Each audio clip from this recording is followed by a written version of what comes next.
이제 한남 3구역 재개발 지역의 이주가 시작되는 모양입니다.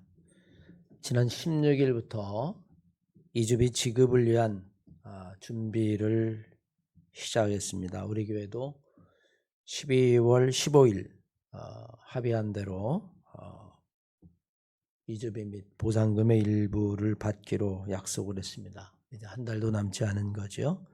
물론 우리가 지금 당장 이주를 해야 하는 것은 결코 아닙니다. 하지만 때가 되면 결국 교회를 비우고 나가야 할 겁니다. 이제 우리는 마음으로라도 또 차근차근 이주와 그리고 이주 이후를 준비해야만 합니다. 우리가 처음 신앙생활 했을 때 그때와 비교해서 신앙생활을 하는 환경은 너무나 많이 바뀌었습니다. 수십 년 전만 해도 대부분의 성도들은 교회 근처에 거주했기 때문에 교회를 오고 가는 거리가 특별한 경우를 제외하고는 도보로 다닐만 했습니다. 걸어 다녔고 새벽기도도 예배도 다 걸어서 왔죠.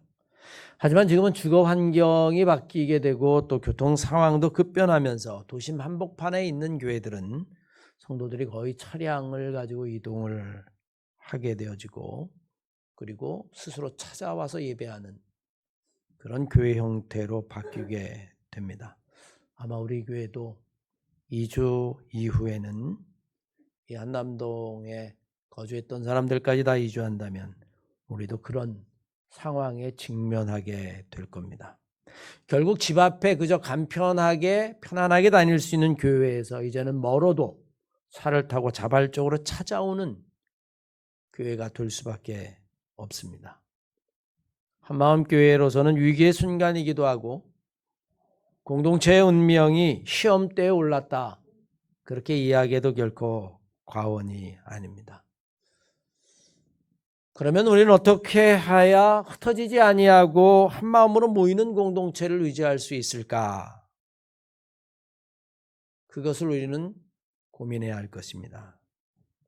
결국 우리 한마음 공동체가 하나님이 원하실 뿐만이 아니라 내가 먼 곳에서라도 찾아오고 싶은, 그래서 함께 예배하고 싶은, 내가 소속하고 몸담고 싶은 그런 생명력 있는, 성령의 능력이 있는 그런 공동체를 우리가 만들어야 한다라고 하는 영적인 과제가 우리들에게 주어진 것이죠.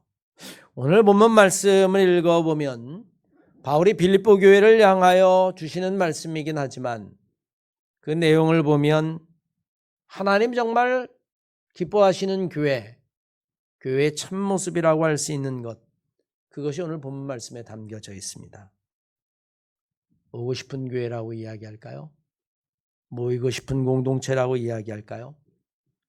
저는 오늘 본 말씀을 통해서 여러분과 제가 이지 이후에라도 우리 한마음교회가 궁극적으로 꿈꾸는 신앙의 공동체의 한 모습을 묵상하면서 같이 은혜를 받고 그런 공동체가 되기를 소망하고 꿈꾸는 그런 예배 시간이 되었으면 좋겠습니다. 오늘 본 말씀은 사실 금방 읽어도 이해가 되지 않는 번역이 있죠. 그러므로 그리스도 안에 무슨 권면이나 사랑의 무슨 위로나 성령의 무슨 교제나 긍휼이나 자비가 있거든 마음을 같이하여 같은 사랑을 가지고 뜻을 합하여 한 마음을 품어. 무슨이라고 하는 단어가 몇 번 들어가면서 도대체 이게 지시 대명사인지 무엇을 의미하는지 잘 이해하기 어려우실 겁니다. 그럼 여러분 좀 쉬운 번역으로 한번 읽어볼까요? 빌립보서 2장 1절로 4절까지의 말씀, 다른 쉬운 번역은 이렇게 되어 있습니다. 여러분은 그리스도를 믿음으로써 힘을 얻고 있습니까? 그리스도의 사랑으로 위로와 유애안을 받고 있습니까? 성령의 감동과 감화로 서로 교제를 나누고 있습니까? 서로 사랑을 나누며 서로 공감하고 있습니까? 여러분들이 만약에 그렇다면 그렇게 같은 생각을 가지고 같은 사랑을 나누며 마음을 합쳐서 하나가 되십시오. 그렇게 해서 나를 기쁘게 하고 하나님을 기쁘게 하시기를 바랍니다.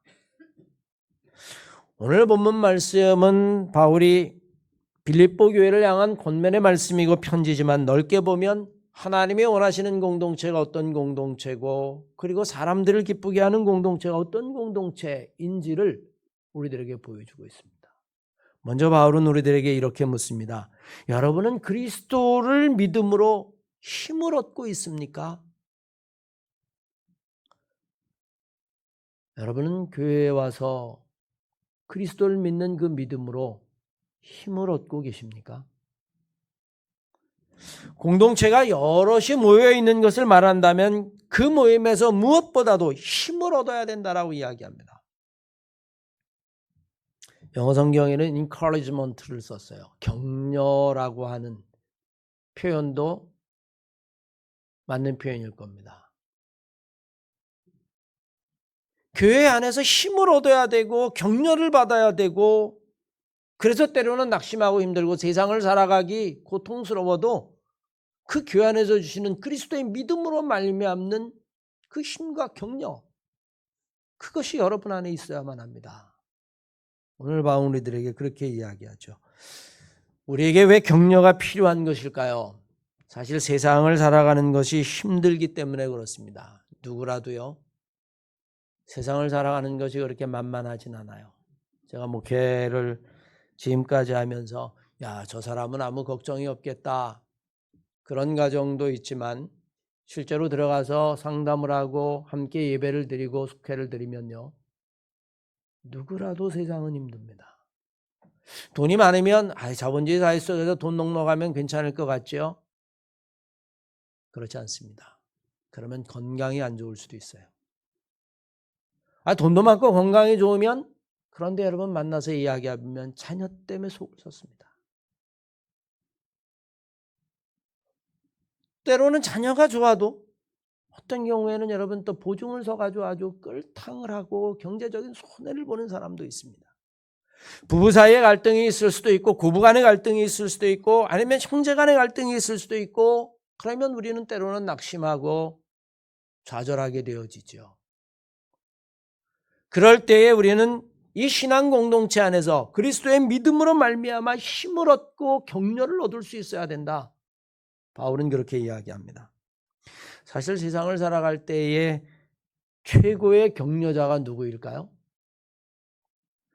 창세기 12장 1절 이하의 말씀에 의하면 하나님이 아브라함을 부르십니다. 내가 너에게 지시할 땅으로 가라. 갈 바를 알지 못하고 아브라함이 자기의 고향을 떠났을 때에 그의 심정은 정말 막막했을 겁니다. 내가 가는 그곳이 어떤 곳인지 두렵기도 하고 걱정이 되기도 하고 내가 잘 적응할 수 있을까 낙심이 되기도 하고 그런 아브라함에게 하나님이 이렇게 이야기하죠. 내가 너로 큰 민족을 이루고 내게 복을 주어 내 이름을 창대케 하리니 너는 복이 될지라. 너를 축복하는 자는 축복을 받게 될 것이고 너를 맞서고 저주하는 자는 내가 그를 저주하게 될 것이다. 내가 너와 함께 할 것이다. 여러분 사실 아브라함은 그 말씀으로 힘을 얻었을 겁니다. 갈 바를 몰랐지만 하나님이 내게 그렇게 말씀하시니 그 하나님의 말씀을 통해서 내가 힘을 얻고 막막하지만 길을 떠날 수 있는 용기를 얻었을 거예요. 출애굽기로 넘어오면 하나님 모세를 바로에게 보냅니다. 당신의 백성을 구원하기 위함이죠. 모세의 형편을 생각하면 애굽 사람을 지고 도망 나와 있는 형편인데 바로에게 돌아간다라고 하는 것은 정말 호랑이 굴로 다시 들어가는 것과 같은 순간이었을 거예요. 그런 모세에게도 하나님이 이렇게 말씀하십니다. 내가 반드시 너와 함께 있으리라. 내가 그 백성을 애굽에서 인도해 낸 이후에 너희가 이 산에서 나를 섬기리니 이는 내가 너를 보낸 증거가 될 것이다. 여러분 모세가 바로에게 갈 수 있는 그 힘과 용기가 어디에서 났을까요? 하나님이 모세에게 힘을 주셨기 때문이죠. 광야 40년 지나게 됩니다. 모세가 그 가나안 땅에 들어가지 못하고 느보산에서 하나님 앞에 부름을 받고 이제 그 큰 사명이 여호수아에게 남겨졌을 때도 여호수아는 정말 망망했을 거예요. 나는 그저 모세의 시종이었을 뿐인데 내가 어떻게 이 많은 백성을 데리고 수백만의 사람을 데리고 내가 가나안 땅을 들어갈 수 있을까 걱정하고 염려할 때에도 여호수아 1장 5절 이하의 말씀에 보면 내 평생에 너를 능히 대적할 자가 없으리라. 내가 모세와 함께 있었던 것 같이 너와 함께 있을 것이다. 내가 너를 떠나지 아니하고 내가 너를 버리지 않을 것이다. 강하고 담대하라. 극히 강하고 담대하라.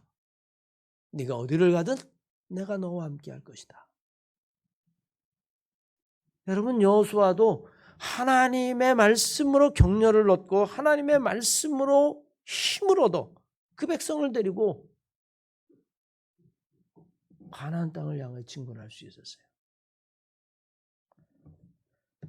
저도 생각해 보면 세상에서 가장 훌륭한 격려자가 저에게 있었기 때문에 저는 오늘 이 자리에 있습니다. 누구일까요? 말할 것도 없이 저희 어머니입니다. 중고등부 시절 방황하고 신학대학 들어가서 데모하고 목회하지 않는다라고 이야기하고 졸업하고 대학원도 안 가고 목회를 적겠다라고 이야기했었을 때에 그때 어머니가 저에게 내가 너를 위하여 목숨을 걸고 기도한다. 너는 절대로 망하지 않을 것이다. 거의 365일을 교회의 재단을 침상 삼고 거기를 아름목 삼아서 여러분 매일 가서 기도했어요. 정말 어려운 순간에도 놀랍게도 그 기도가 생각이 나죠. 그래, 나는 절대로 망하지 않을 거야. 왜냐하면 내 뒤에 목숨을 걸고 기도하는 이가 있으니. 저는 바라원하기는 정말로 하나님이 원하시는 신앙의 공동체는 서로에게 힘이 되고 격려가 되는 그런 성도들의 모임, 그런 교회 모임이 정말 하나님이 원하시는 모임이고 하나님의 은혜의 영적인 능력인 줄로 믿으시기를 바랍니다. 오늘 본 말씀에 여러분 바울은 그렇게 이야기해요. 그리스도의 믿음으로 말미암아 여러분 힘을 얻고 있습니까? 교회가 그런 신앙 공동체가 되어야 한다는 이야기입니다. 서로가 서로에게 힘을 줄 수 있고 서로가 서로에게 격려가 될 수 있고 서로가 서로에게 어깨를 내어줄 수 있는 믿음의 공동체. 그렇다면 여러분 그 공동체는 하나님이 원하시는 영적인 공동체죠. 그런데 여러분 정반대요. 내가 오기만 하면 맥이 빠져 매일 비난하고 불평하고 원망하고 남 탓하고 빈정거리고 아무리 가까워도 여러분 그 공동체에 속하고 싶진 않을 겁니다.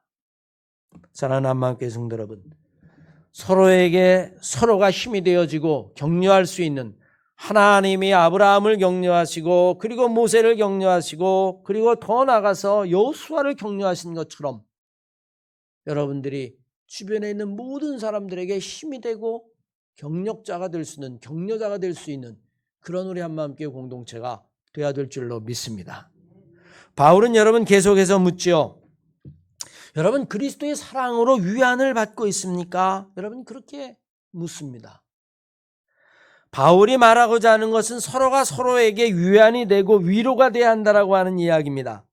여러분 세상에서 가장 큰 위로와 위안을 주는 분이 바로 주님이라는 것을 기억해야만 합니다. 마태복음 11장 28절 이하의 말씀에 보면 주님이 여러분 이렇게 말씀하십니다. 수고하고 무거운 짐진 자들아 다 내게로 오라. 내가 너희를 쉬게 하리라. 나는 마음이 온유하고 겸손하니 나의 멍에를 메고 내게 배우라. 그리하면 너희의 마음이 쉼을 얻으리라. 내 멍에는 쉽고 내 짐은 가벼움이니라. 우리를 위로하시는 분, 아무리 수고하고 무거운 짐을 졌다 할지라도 내게로 오라라고 말씀하시는 분, 그것이 몸된 교회이고 그것이 바로 그리스도고 주님이라고 하는 사실을 우리는 분명히 알아야만 합니다.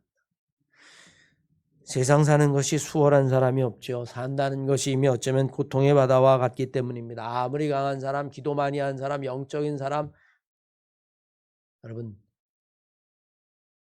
그런 사람도 위로가 필요한 법이에요. 저 사람은 빈틈이 없어. 천만의 말씀입니다. 위로가 필요하지 않은 사람은 아무도 없어요.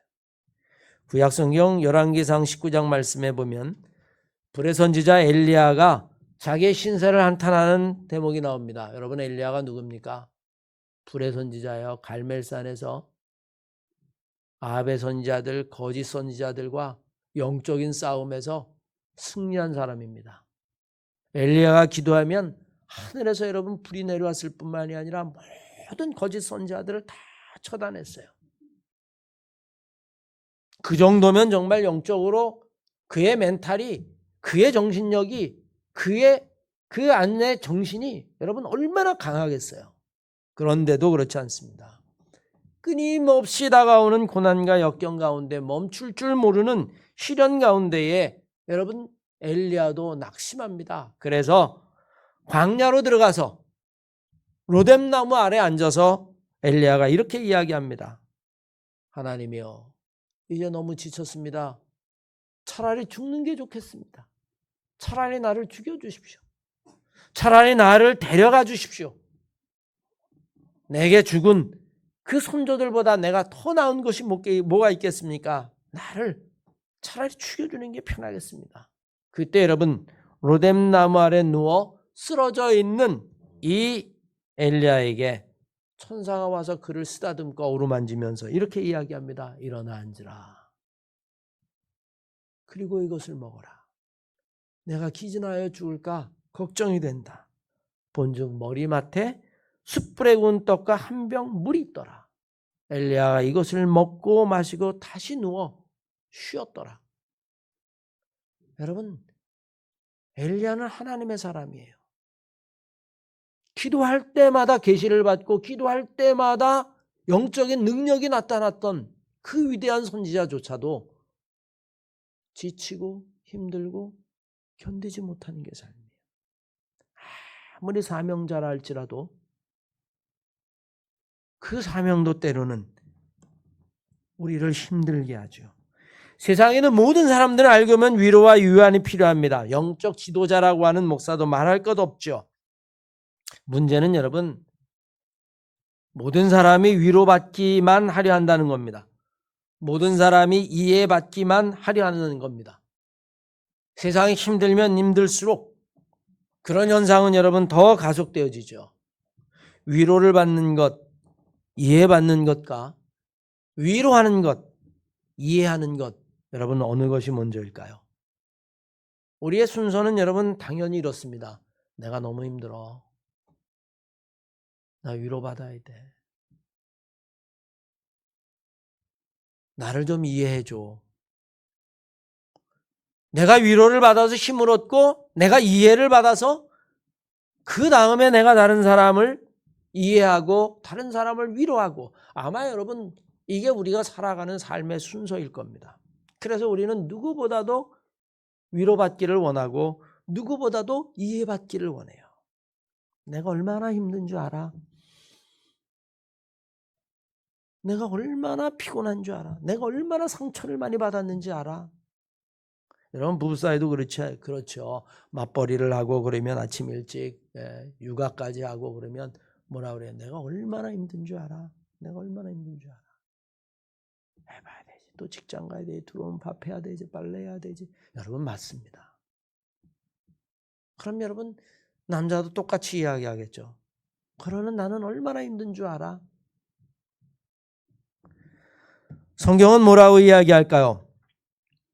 마태복음 7장 12절 이하의 말씀에 의하면 그러므로 무엇이든지 사람들이 너희에게 해주기를 바라는 대로 너희도 그들에게 그렇게 해주어라. 이것이 율법이요 선지자니라. 위로받기 전에 먼저 위로를 하라는 겁니다. 그러면 하나님이 그 위로를 통해서 회복하시고 또 나를 위로하신다는 겁니다. 이해받기 전에 먼저 이해를 하라는 겁니다.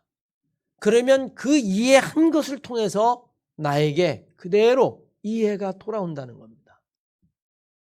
너희가 먼저 대접을 받고 싶은 대로 너희가 먼저 대접하라. 이것이 율법이요 선지자니라. 저는 바로 우리 사랑하는 한마음교회 성도 여러분들, 그리고 우리가 신앙생활 할 때에, 교회 생활할 때에 우리가 늘 먼저 위로하고 먼저 이해할 수 있는 그런 교회 신앙 공동체, 믿음의 공동체가 되시기를 주의 이름으로 간절히 축원합니다. 여러분 보통 교회 생활할 때 어떻습니까? 남선교 여선교 할 거 없어요, 여러분. 다툼이 있고 갈등이 있는 곳에 이야기를 쭉 들어보면 조금만 먼저 이해하고 들어갔으면 문제가 없을 것 같은데 아니에요. 서로가 서로에게 이야기합니다. 전혀 이해하려고 하지 않아요. 전혀 위로하려고 하지 않아요. 오늘 바울은 빌립보 교회를 향해서 그렇게 이야기하죠.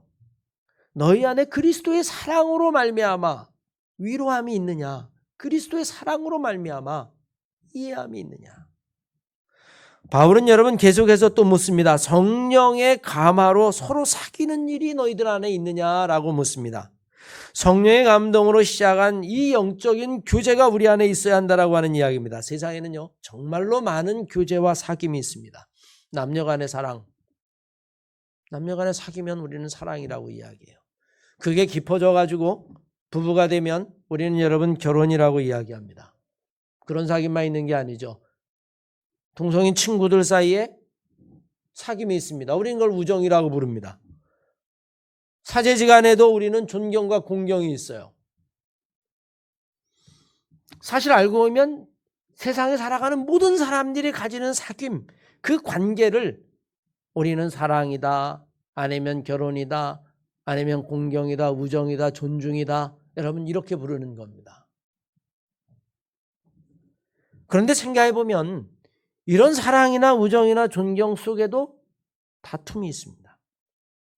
요즘 종종 보면 데이트 폭력이라는 게 있어요.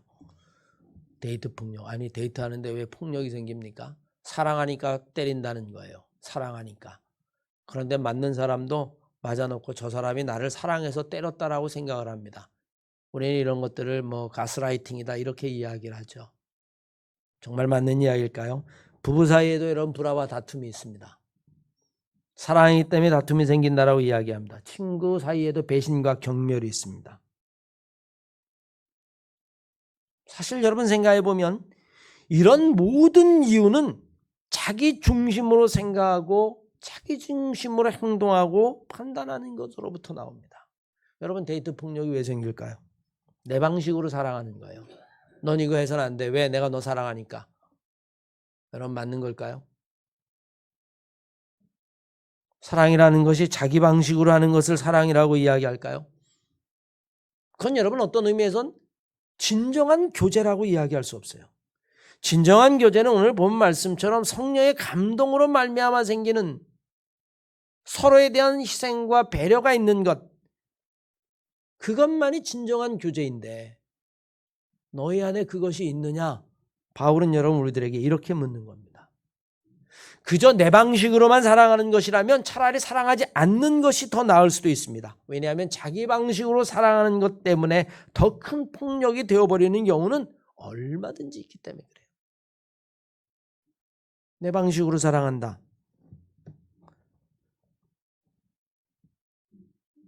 아내를 사랑하는데도 내가 원하는 대로 사랑한다. 여러분 이게 상대방에 대한 사랑일까요? 아니면 알고 보면 자기를 사랑하는 걸까요? 여러분 자기를 사랑하는 겁니다. 자기를 사랑. 왜?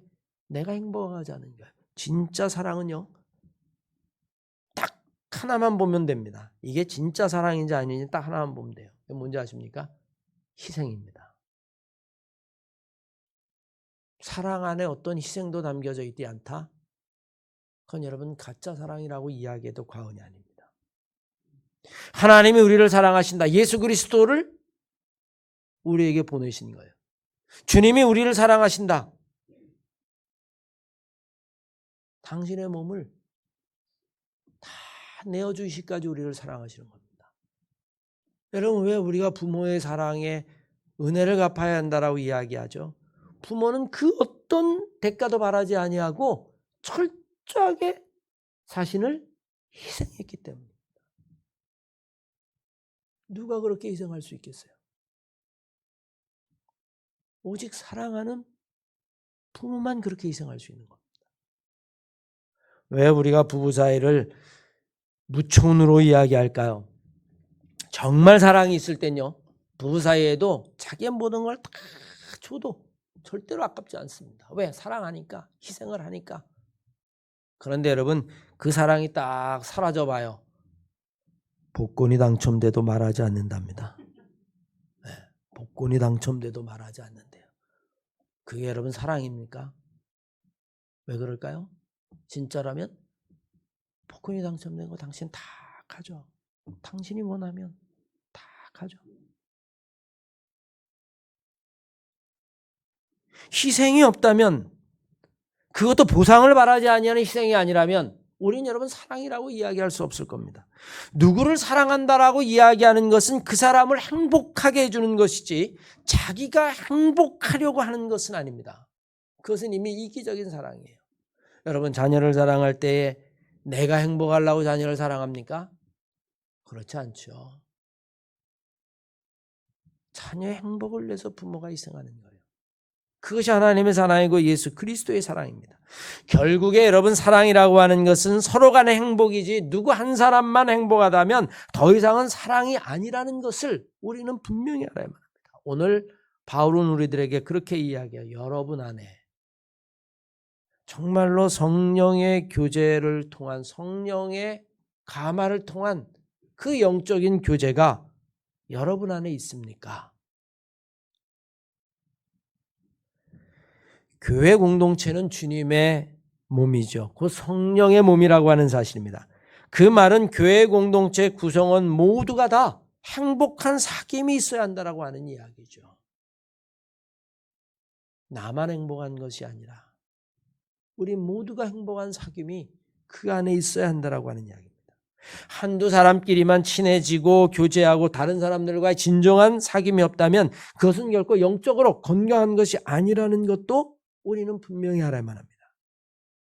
성령의 교제, 성도 간의 교제, 그것은 여러분 교회가 가진 분명한 사명 가운데 하나입니다. 몸된 교회가 가진 사명이 여러 가지가 있죠. 하나님의 말씀을 선포하는 캐리그마도 있고요. 디다케, 교육하는 것도 있고요. 영적으로.